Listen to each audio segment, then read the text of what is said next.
Hey everyone, it's Wahome from Wahome Gitonga Coaching. I hope you're all having an amazing weekend and you're really being productive and staying motivated during this lockdown. So welcome to another session of Business Conversations where we interview the most successful people across various industries, from life coaches to authors to business owners to successful entrepreneurs and various other people. So today I'm delighted to be able to welcome Chris Lampitt, fitness and health expert, and he's going to be sharing his story of how he managed to become a success. So without further ado, let me welcome Chris.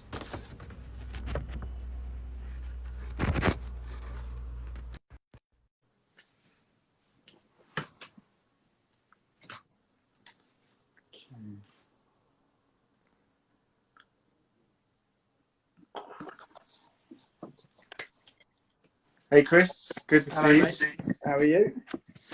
Pleasure to have you on the call. Pleasure to be on the call. I think you need to flip your camera because you're sideways. Oh, okay. You don't. Yeah, that's better. Portrait. Perfect, mate. Perfect. Yeah. So thanks for joining us on this interview today and taking time out of your schedule. So Okay. we'll dive into the first questions. So tell us about yourself and what is your background and how did you decide to get into business? Okay, so my name's Chris Lampitt. I've got a background in banking. So for 12 to, I think it's like 12 years I've had banking experience in London. Within that time, worked for various banks, got made redundant a few times, lost my job a few times because of the economic climate. From that point on, I've always had a passion in health and well-being, so that's my main passion really.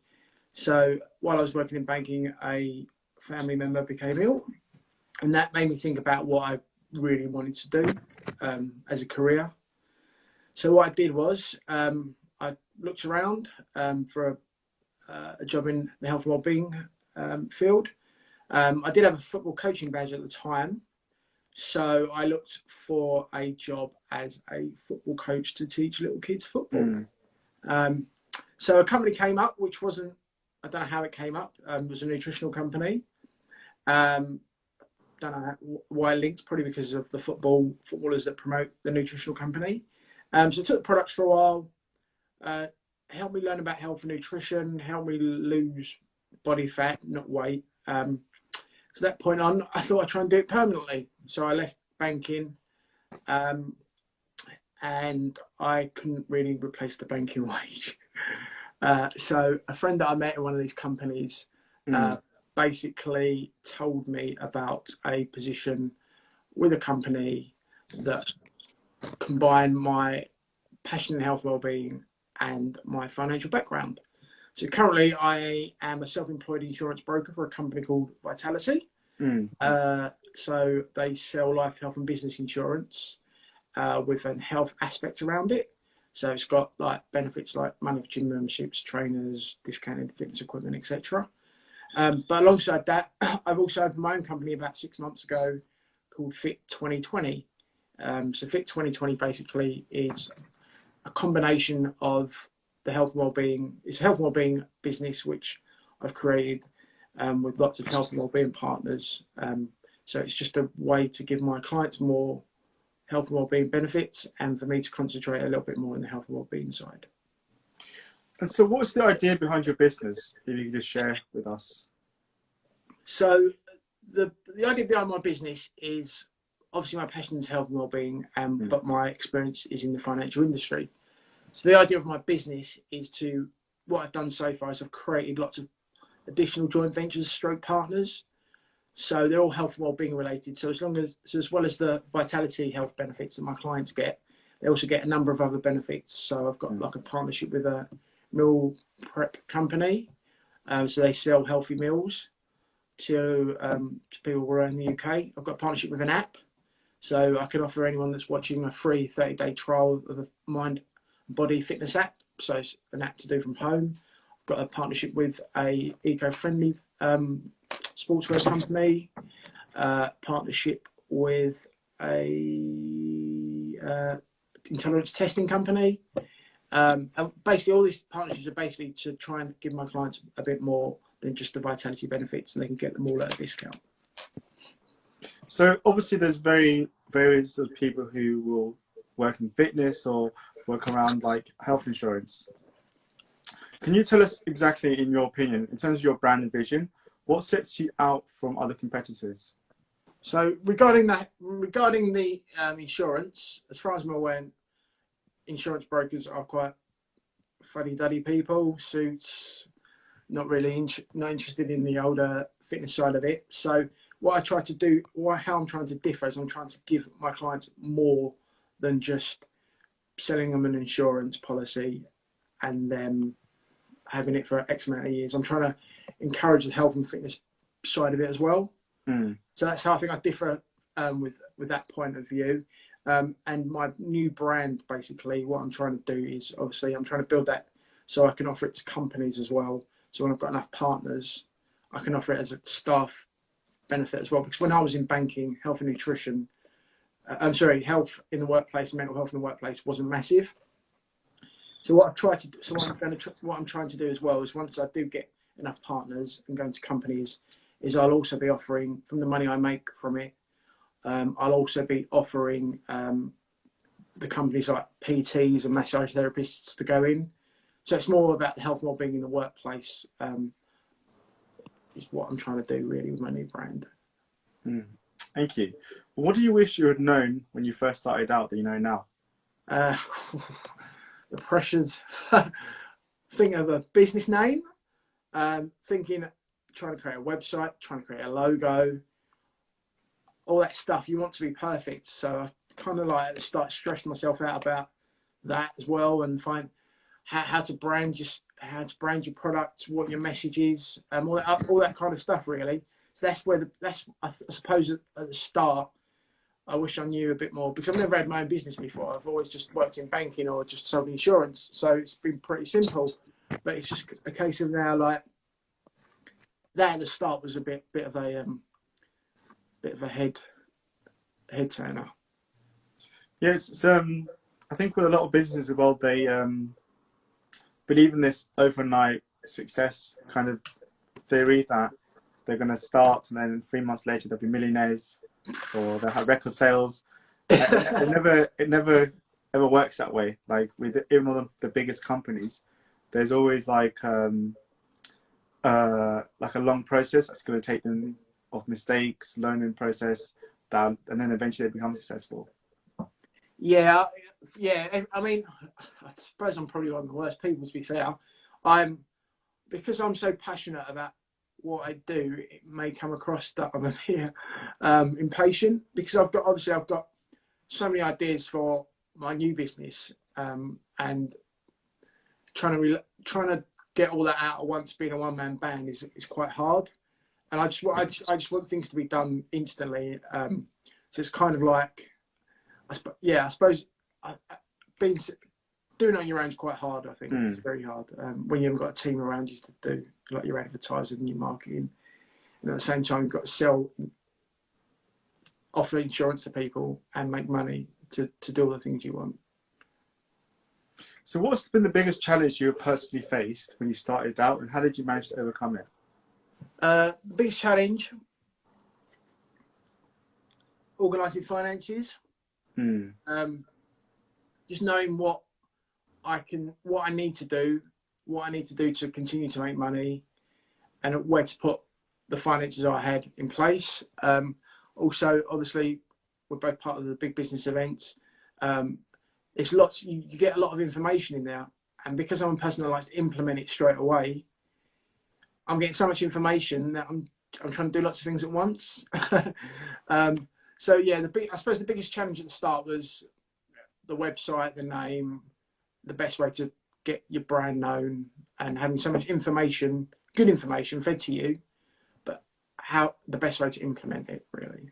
And how do you think, like, in terms of like advice for people who are also struggling with like the financial side of it as well when they're starting out?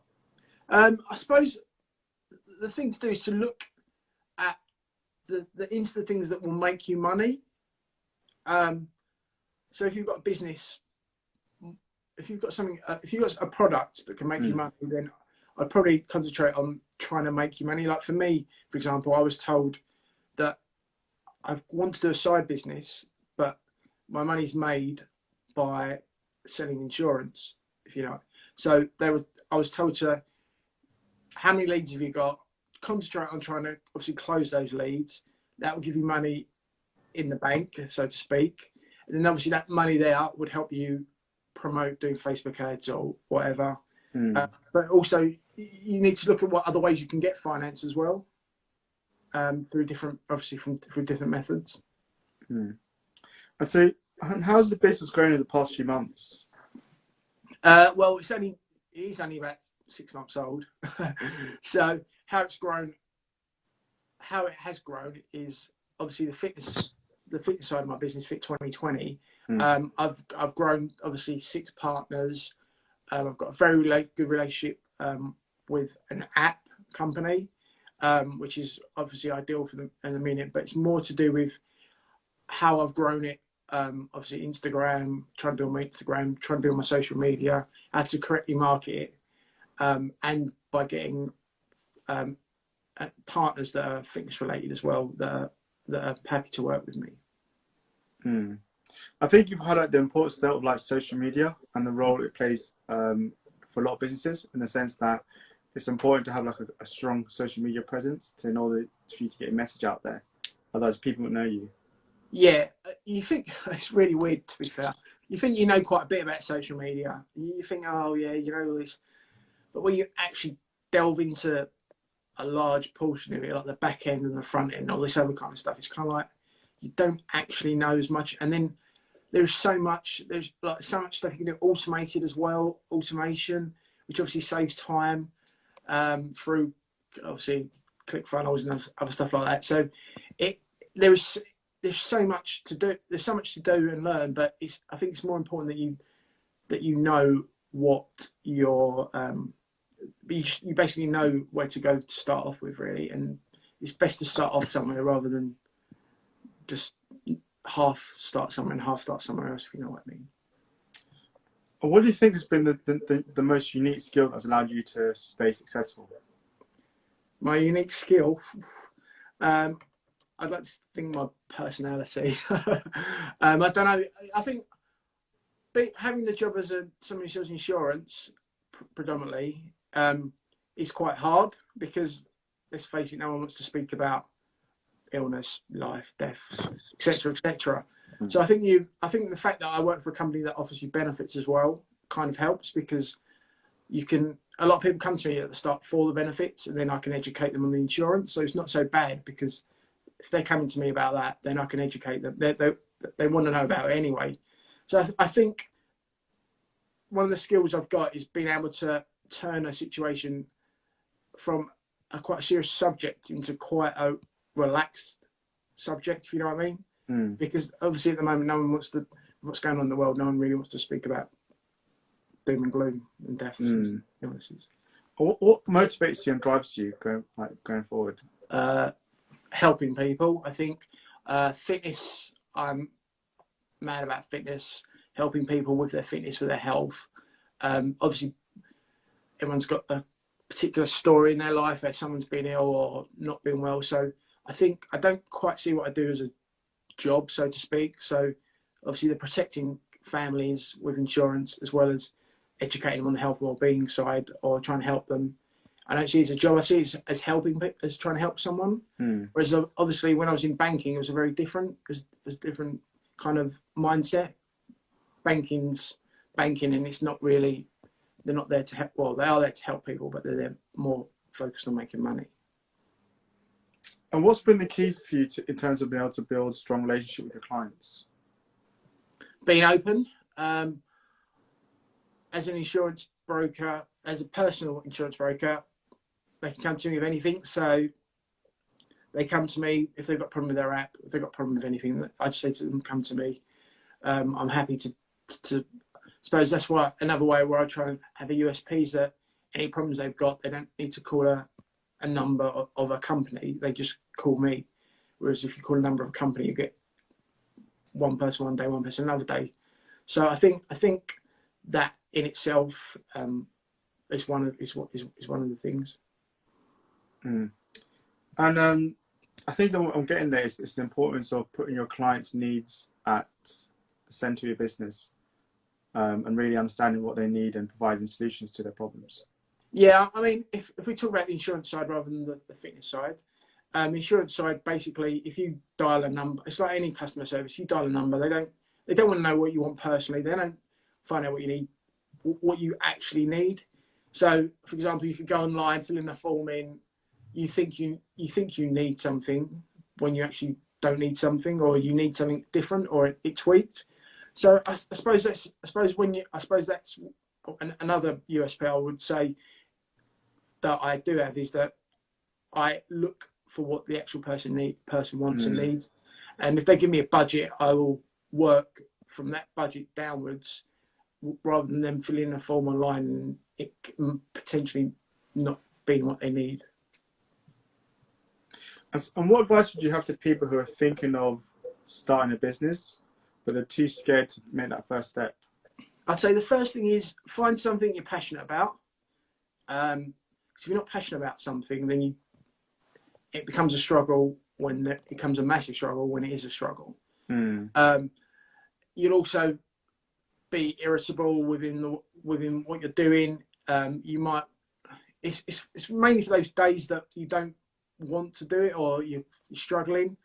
If you've got something that you're passionate about and you find that you're quite good and passionate about, I would say, but obviously to have some form of a skill set in it would be helpful.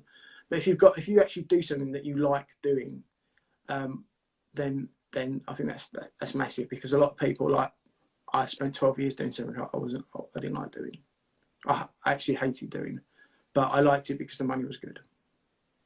I think you're highlighting a good point there. Like, if you don't have that passion for your business, especially when you face the first challenges or the first hurdle, it's very easy when things are hard to give up, because you don't have that passion and drive that's pushing you forward to really take the business forward. Yeah, exactly. And obviously from the other side of my business, the Fit 2020, that you massively passionate about health and wellbeing, massive. So that part of it's easy, and the fact that the insurance side has that bit in the middle that connects the health and wellbeing part of it, then it helps.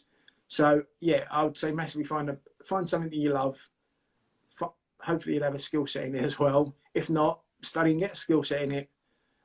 I mean, it might take a year to do the qualification, if you need a qualification. But at the end of the year, I mean we're in May now, coming up to May. Within a year, you'll be doing something you love. So potentially, if you've got a job and you want to do something else, do it as a night school, night studies, online studies. But I think it's massively I would say massively do something you love, because of life too short. Thank you. That's a good answer. I like it. Made that bit grim at the end. So, what do you think is the most reason that people to generally fail or give up?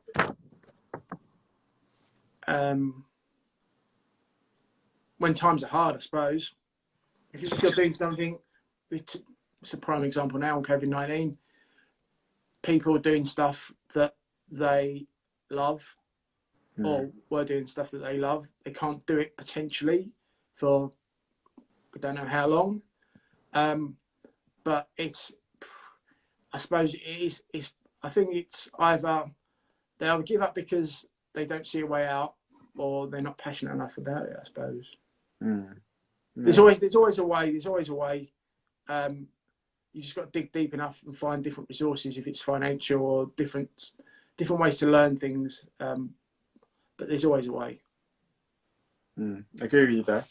So we can't not talk about COVID-19, because it's had a big effect on many industries. It's caused people to go out of business or experience really financial hardships. So in terms of your business, how has COVID-19 forced you to have to adapt and change in order to remain competitive and provide your clients with your service? So I suppose how it's different to the way that I adapt is that whereas people they think they had a lot more money to take an insurance policy out before, they now think the opposite, that they don't, because they might not be working as often as they want, or furloughed, etc. So I've had to obviously adapt my approach that way to show them that now is a time that you need insurance more than ever, because obviously what's going on in the world. And also, I've also had to adapt by telling them you might actually be saving money as well in the long term. So, for example, me personally, I'm not using my car at all because because I can't go to the gym and do physical exercise. I'm not using my car, so the amount of petrol I used to use, I've actually saved money there. So I've had to adapt my approach to show people that insurance isn't that expensive in itself, because insurance, people think, it's going to cost lots and lots. But as long as you've got something in place, it's better than having nothing in place. I say to them, so you can take something small that's affordable, and then you can add on more at a later date.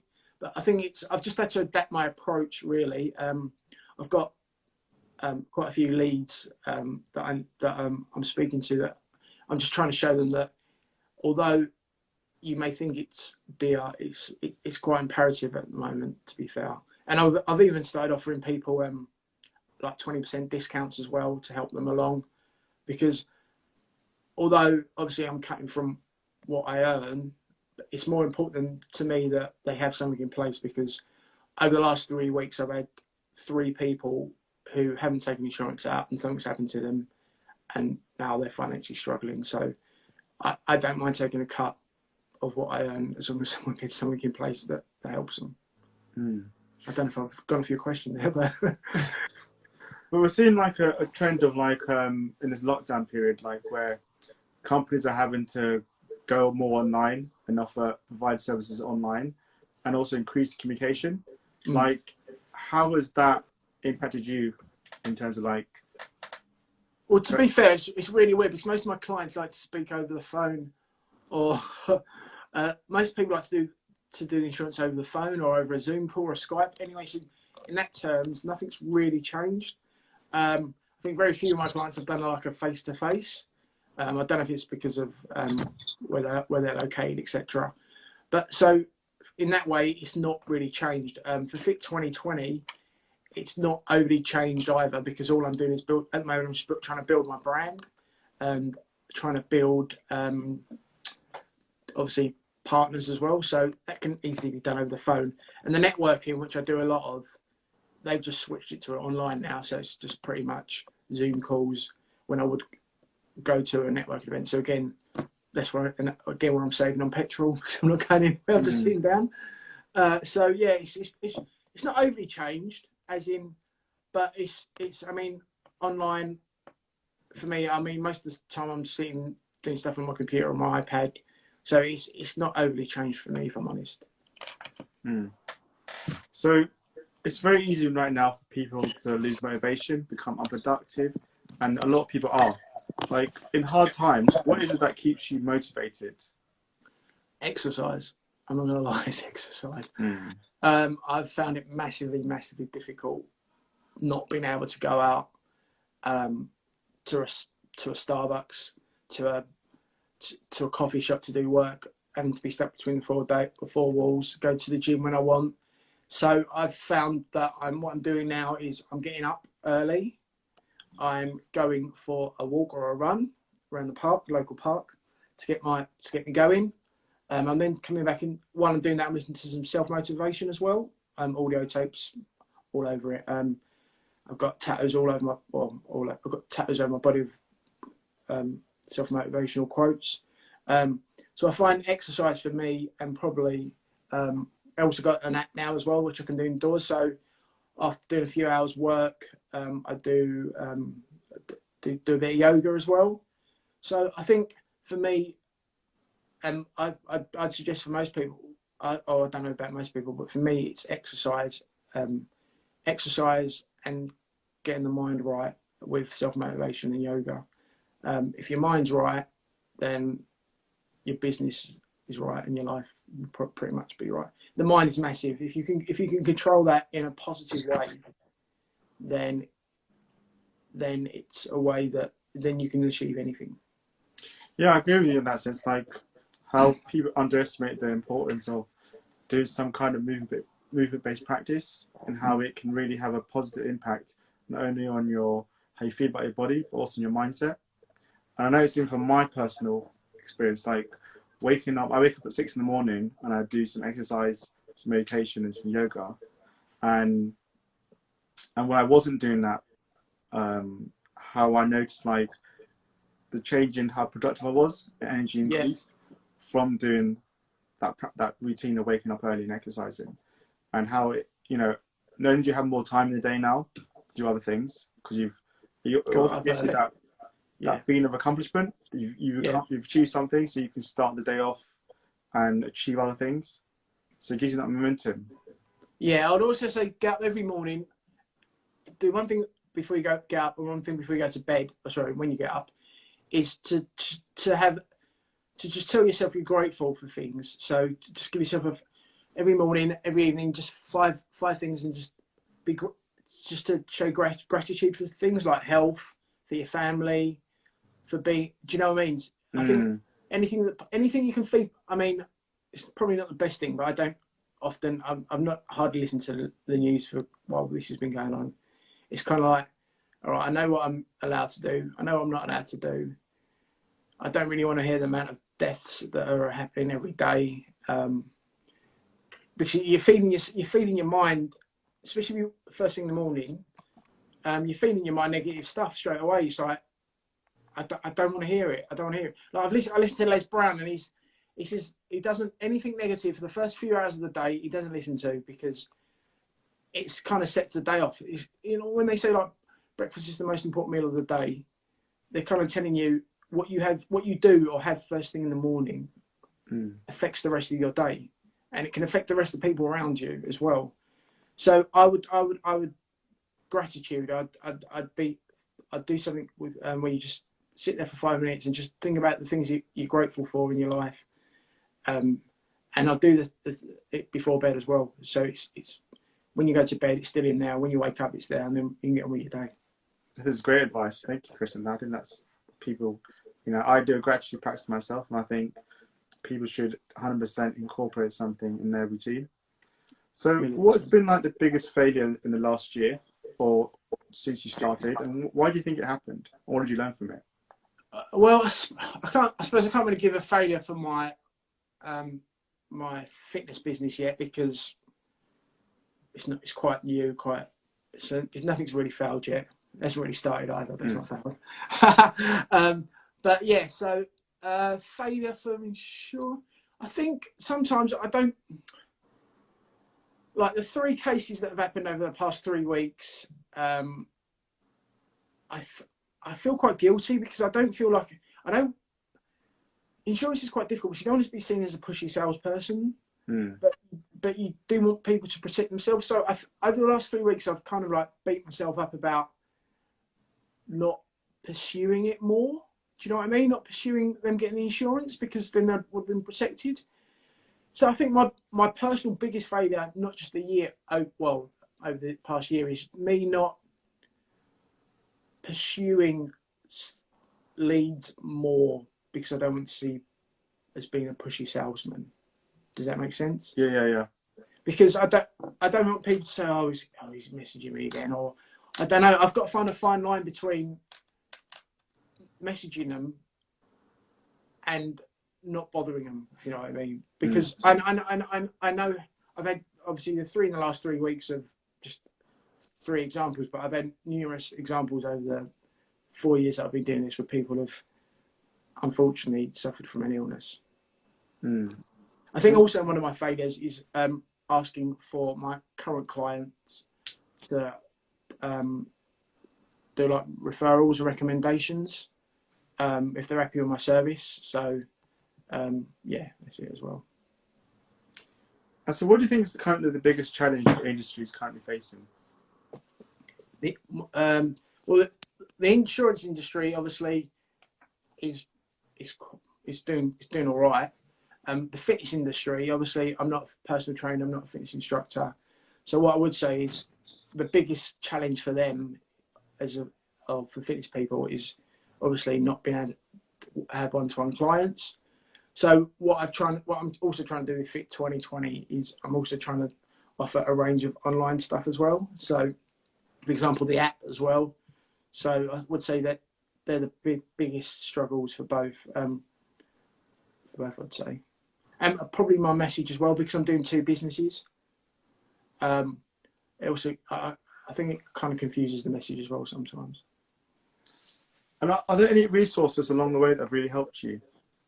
Well, yeah, obviously going on, being part of big business events has helped. It's helped clarify what I need to do. Obviously the different courses within big business events as well has helped. And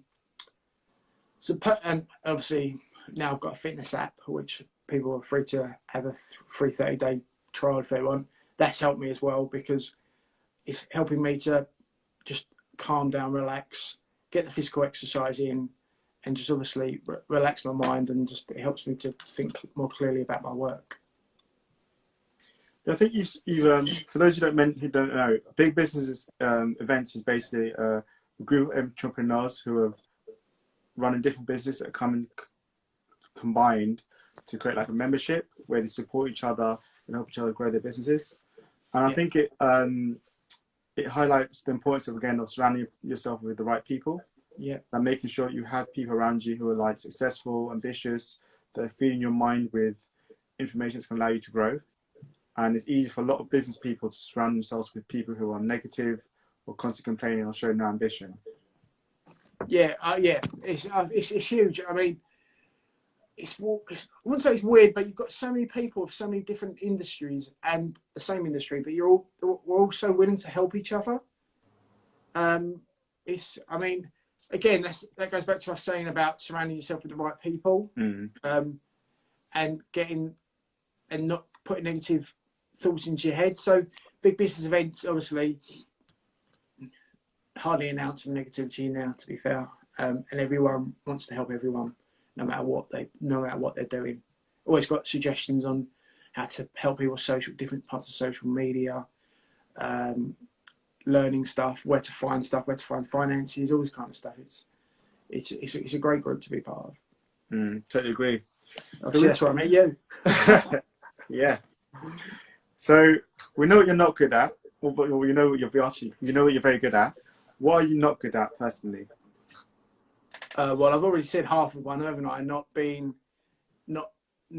pursuing leads as often as I should. Maybe organisation as well. I've got 3 whiteboards, it's ridiculous. I get ideas all the time, like ideas. I've got so many ideas, and it's organising those ideas into a constructive way that I can say, do this, and that will lead to me doing this. So it's more organisation and not wanting to be pushy, I suppose. Thank you. So this is going to be 2 questions in one. Oh. So the first part is like, what next for you? Like, what do you see going forward for yourself? And then, go on. And then 2, the second part is going to be like, how can people work with you? How can they reach out to you? They want to work with you. So obviously, how I see myself, I've actually got an idea to raise money for the NHS, which I'm don't want to share in case I put a kiss of death on it. So I've got that idea to raise quite a bit of money for the NHS per month.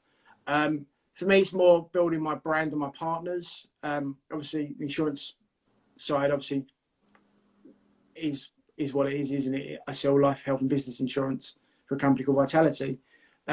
So that is what it is. So I can't obviously get more clients is what I can do to build that.